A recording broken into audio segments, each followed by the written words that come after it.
हाँ बच्चों, K. N.. Maurya classes में आप लोगों का स्वागत है।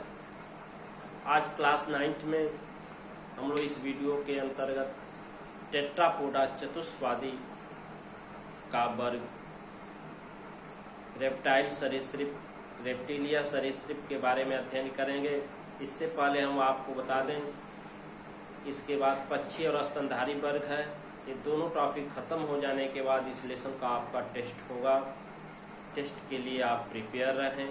अभी से आप जो भी बच्चे लोग हैं सब लोग वीडियो को डिवीजन कर डालें। जो नए बच्चे हैं लिंक के प्लेलिस्ट में जाकर पीछे की पुरानी वीडियो प्राप्त करें और पूरे वीडियो को देख लें, और जो नोट्स नहीं तैयार करे हैं वो नोट्स तैयार कर लें अवश्य, और रिवीजन अच्छे से करें। इस बार टेस्ट में लगभग सभी बच्चे प्रयास करें कि सम्मिलित हों और इससे अपने माइंड का परीक्षण कीजिए। इस जिम्मेदारी से आप भागे नहीं, आपको क्रमबद्ध रूप से पढ़ना है, वीडियो रिवीजन करना है, नोट्स तैयार करना है, टेस्ट देना है। ये आपकी विद्यार्थी जीवन में नैतिक जिम्मेदारी है, तो इसको संभालिए और अपने कार्य ईमानदारी के साथ कीजिए। चलिए हम लोग पढ़ेंगे टेट्रापोडा में रेप्टिलिया चतुष्पादी सरीसृप वर्ग है। देखिए, इस वर्ग की विशेषता है कि क्रीपर एनिमल हैं। ये रेंग कर चलते हैं, इनमें पाद नहीं होते हैं। बायकंकालिक जो स्केलेटन स्केल और बोनी प्लेट्स से ढके रहते हैं। इसके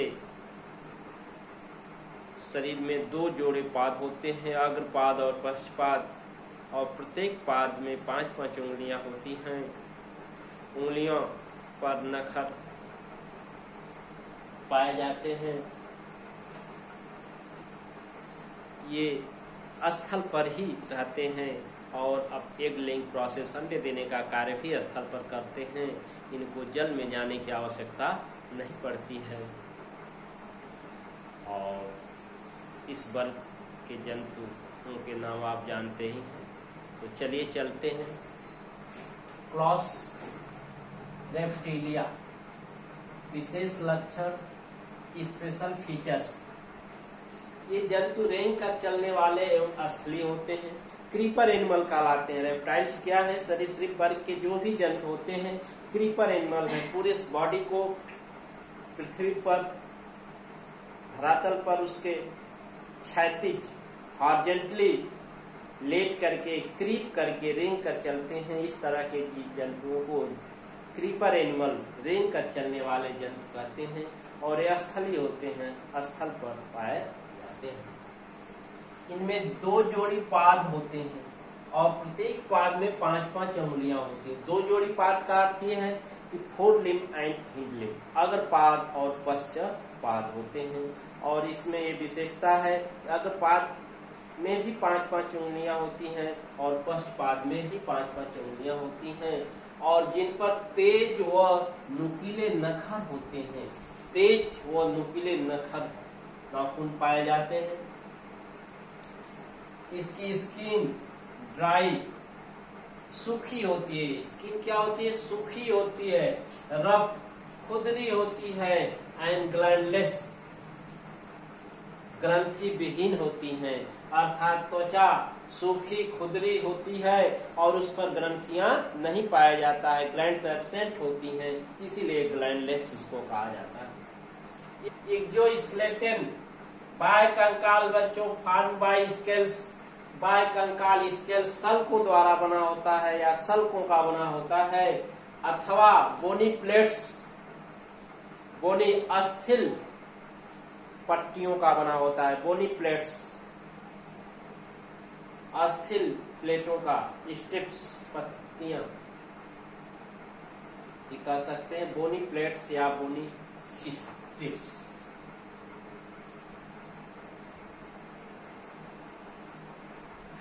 बोनी स्ट्रिप्स अस्थिल पट्टियों के बने होते हैं। ये अंडे देने, इनके अंडे क्या होते हैं? बड़े होते हैं, लार्ज साइज एग होते हैं। पीतक याल्की होते हैं, याल्क का अर्थ समझते हैं, याल्की, उसमें याल्क अधिक पाया जाता है, याल्की मटेरियल। जैसे आप देखते हैं मुर्गी के अंडे को तोड़ते हैं तो उसमें लिक्विड फॉर्म और बीच में कुछ जिलेटिनस होता है, कोलाइडी सोल्यूशन जैसे जिलेटिनस होता है। उस लिक्विड पार्ट को प्रोटीन कहते हैं जो प्रोटीनियस होता है। जिलेटिनस पार्ट जो है वही याल्क होता है, उसी में लाइफ प्रोटेक्टिंग एबिलिटी होती है, जीवन को उत्पन्न, लाइफ कोऑर्डिनेट करने की एबिलिटी होती है, जीवन उत्पन्न करने की। उसी पीतक से जो है क्या होते हैं, ये जीव बनते हैं एवं खोल युक्त होते हैं। ये अंडे स्थल पर ही देते हैं बच्चों, इनको अंडे देने के लिए जल में जाने की आवश्यकता नहीं पड़ती है। तो ये विशेष लक्षण रहे रेप्टाइल्स के। इसमें जैसे कछुआ आता है, सांप आता है, छिपकली आती है, सांडा, घड़ियाल, मगर इत्यादि आते हैं इसमें।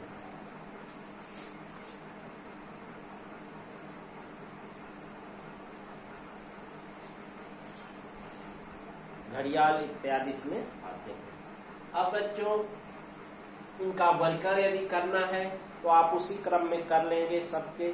जैसे सबका संघ, आप किंगडम तो एनिमेलिया ही लिखेंगे, जगत जंतु जगत है, और संघ फाइलम में कार्डेटा डाल देंगे। उसके बाद सुपर क्लास में आप टेट्रापोडा डालेंगे, और क्लास में रेप्टाइल सरीसृप डालेंगे, और उसके बाद जीनस जो भी हैं, जैसे सांप का वर्गीकरण कर रहे हैं तो नाजा और स्पीसीज नाजा, नाजा कोबरा ये है। और यदि छिपकली का कर रहे हैं तो हेमीडेक्टाइलस, वंश हेमी है, डेक्टाइलस स्पीसीज है, जंतु वैज्ञानिक नाम हेमीडेक्टाइलस, नाजा ये कोबरा। इस तरह से आप वर्गीकरण सबका कर लेंगे। उदाहरण के रूप में कछुआ टार्टवाइड है, सांप, छिपकली, सांडा, घड़ियाल इत्यादि आते हैं। चलिए हम स्नैक के बारे में कुछ बता रहे हैं। स्नैक जो होते हैं, सांप आपके ये इनका शरीर लंबा होता है, बेलनाकार होता है तथा पादहीन होता है, पाद नहीं पाए जाते हैं। शरीर लंबा, बेलनाकार, पाद विहीन होते हैं। इनका शरीर सल्कों अथवा प्लेटों से ढका रहता है, जो सल्कों और प्लेटों से, और जो केचुल के रूप में एक्सोस्केलेटन बाह्य कंकाल केचुल के रूप में ये अलग होता है, और पुनः न्यू स्केल्स फॉर्म होते हैं। जैसे आपके त्वचा बढ़ते हैं, पुराने त्वचा और फिर नए त्वचा बनते हैं, उसी तरह से इनमें स्केल्स केचुल के रूप में एक्सोस्केलेटन निकलता है और पुनः वो न्यू फॉर्म होता है। सांपों में नेत्र पलक स्थिर होते हैं। इसके नेत्र पलक जो होते हैं स्थिर होते हैं, मूवेबल नहीं होते, इसलिए केवल सीधे देख सकता है, साइड में नहीं देख सकता है। एक्सटर्नल ईयर नहीं होते, बाह्य कर्ण इसमें नहीं पाए जाते हैं। बच्चों बाह्य कर्ण नहीं पाए जाते हैं। कैसे सुनता है? सुनता नहीं है, फीलिंग करता है। जैसे इन्वायरमेंट की, वातावरण की कोई गति, वातावरण का कोई उद्दीपन इसका आभास नहीं कर पाता है। केवल धरातल पर, केवल मृदा पर, पृथ्वी पर जो कंपन होते हैं, उद्दीपन होते हैं, उन्हीं को ये आभास करता है। अर्थात पृथ्वी पर जब रेंग का चलता है तो इसके स्किन्स के द्वारा जो होते हैं, इस तरंग जो उठती है धरातल पर, उस तरंगों, लहरों के द्वारा इसको फीलिंग होती है। अर्थात बाह्य उद्दीपन, वातावरण के बाह्य उद्दीपन का इसे पता नहीं चलता है। ये केवल धरातल पर होने वाले विक्षोभ या तरंगों या उद्दीपन का ही पता पाता है। ये मांसाहारी होते हैं। क्या होते हैं बच्चों? ये मांसाहारी होते हैं। ये अपने मांस, मेढक को, चूहे को, कली को इत्यादि को अपने मांस, अपने भोजन के रूप में पकड़ते हैं, शिकार के रूप में। इनके जिह्वा जो होती है द्विपालित होती है और बाहर निकलती रहती है। इसी से अपने टेस्ट, गंध, स्वाद का पता करते हैं जिह्वा से। बच्चों सांप देखते हैं कि सीधे चलते हैं। पूरे विश्व में लगभग इनकी 5000 स्पीसीज हैं। सांपों की कितनी जातियां हैं? 5000, जिसमें से टॉक्सिक स्नेक जो होते हैं विषैले सांपों की 200 जातियां हैं। 200 स्पीसीज जो हैं विषैले सांप हैं। टॉक्सिक स्नेक कितने हैं की जातियां कितनी है? स्पीसीज है, संख्या नहीं है 200, इतनी स्पीसीज है।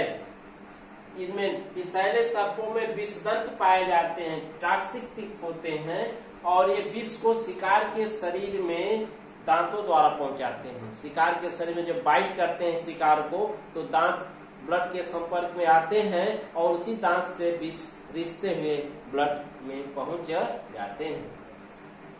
कुछ उदाहरण है कोबरा, करैत, वाइपर इत्यादि। क्या है? विषैले सर्प है। कोबरा, करैत, वाइपर, ये सब क्या है? विषैले सर्प हैं। और अजगर सबसे बड़ा सर्प माना जाता है। अजगर, इसका वर्णन यदि करेंगे तो किंगडम जो है एनिमेलिया है।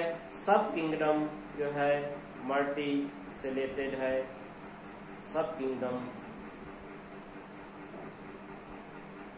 मल्टीसेलर बहुकोशिकीय है। और का फाइलम संघ कार्डेटा है। सब फाइलम वर्टिब्रेटा है। इसमें देखते हैं रीढ़ की वर्टिब्री पाई जाती है। और इसके बाद आपका एक सुपर क्लास टेट्रापोडा है, क्लास रेप्टिलिया है और जीनस नाजा, स्पीसीज नाजा, जंतु वैज्ञानिक नाम नाजा या कोबरा सामान्य नाम से जाना जाता है।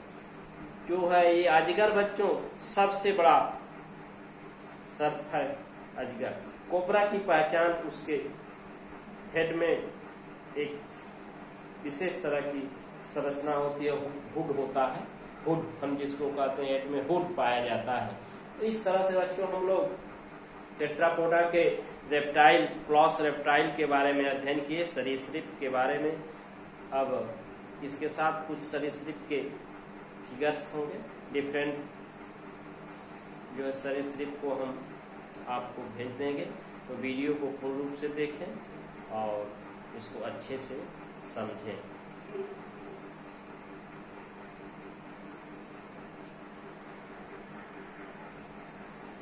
अब बच्चों कुछ रेप्टाइल सरीसृप वर्ग के जंतु जैसे कछुआ, टार्टवाइट का फिगर देख रहे हैं। इसमें सिर है, आई दिख रही है, ग्रीवा है, अग्रपाद और इसमें पाद जाल हैं जो इसको तैरने में जल में सहायक होते हैं।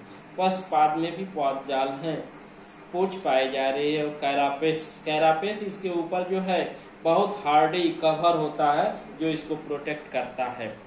दूसरा छिपकली देख रहे हैं। इसमें इंटीरियर पोर्शन में नासा छिद्र है, मुख है, आंख है और सिर, और ऊपर उसी के बगल में कण, पूरा शरीर धड़ है। पश्चपाद में पंजे हैं और टेल पूंछ पाई जा रही है। स्नेक में पाइथन का फिगर है। नेत्र से और पूरे शरीर पर स्पॉटेड संरचना देख रहे हैं। धब्बा और नासा छिद्र इसमें नहीं है। इसी तरह से मगर नासा छिद्र इसमें दिख रहा है। इलांगेटेड लंबवत सिर है, उस पर नेत्र है और पूंछ, अग्रपाद और पश्चपाद स्थित है। और एक फिगर आपको इसमें सर्प के हेड का है, सिर का, जिसमें देख रहे हैं कि सर्प की जिह्वा द्विपालित है आगे, वहीं विषदंत उसमें दिख रहे हैं। नीचे जिह्वा है और ऊपर 2 नुकीले लंबे से विषदंत हैं। नासा छिद्र और आंख। और विषदंत के आधारी भाग में कलर्ड से विष ग्रंथियां हैं। तो जब विषदंत जो है बॉडी में इंगेस्ट होते हैं, धंसते हैं, तो उसी के सहारे दबाव पड़ता है विष ग्रंथियों पर। उससे विष निकलकर दांत के सहारे शिकार के या जीव के रक्त में पहुंच जाता है। इस तरह से बच्चों ये सर्प के हेड और उसके विष दंत, जिह्वा और विष ग्रंथि का फिगर देख रहे हैं। अब वीडियो को पूर्ण रूप से देखेंगे। नए बच्चे जो है चैनल को सब्सक्राइब जरूर करेंगे और प्लेलिस्ट से पीछे की वीडियो प्राप्त करके अपनी तैयारी करते रहें। आपका टेस्ट मंगलवार या बुधवार को सुनिश्चित किया गया है। 2 वीडियो में आपका टॉपिक खत्म हो जाएगा। इसके बाद आपका टेस्ट होगा। Thank you.